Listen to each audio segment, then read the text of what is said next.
Gollapalli reservoir కట్టి నీళ్లు ఇచ్చాం కాబట్టి వచ్చారు. ఈ రోజు వన్ ఆఫ్ ది బెస్ట్ ఏరియాగా తయారైంది. అక్కడ ల్యాండ్ వాల్యూ ఎంత పెరిగింది, అక్కడ ఒకప్పుడు ఏమీ లేని ల్యాండ్ వాల్యూ పెరిగిపోయింది, కోట్లకు వెళ్ళింది, కనెక్టివిటీ పెరిగింది, ఈజీ అవుతుంది.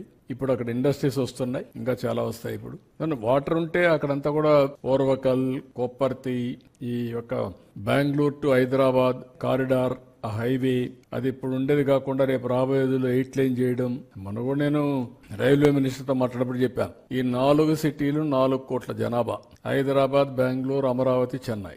ఎటు రావాలన్నా బుల్లెట్ ట్రైన్ కి 45 minutes to 1 hour సిటీలో తిరిగినట్టే. ఇప్పుడు అహ్మదాబాద్ వచ్చింది, ఆ బుల్లెట్ ట్రైన్ బాంబేకి వచ్చింది, one of the best circuit. దాంట్లో మళ్ళీ అమరావతి సెంట్రల్ లొకేటెడ్. ఎందుకంటే బెంగళూరు టు హైదరాబాద్, బెంగళూరు టు చెన్నై కొంచెం డిస్టెన్స్, కానీ అమరావతి ఈ సర్క్యూట్ లో కొంచెం కన్వీనియంట్ సర్క్యూట్ ఇది. ఇటు చెన్నైకి గానీ, హైదరాబాద్కి గానీ, బెంగళూరుకి గానీ నియరెస్ట్ ఇది. నియరెస్ట్ కాబట్టి it is more advantage for us రేపు రాబోయే రోజులు.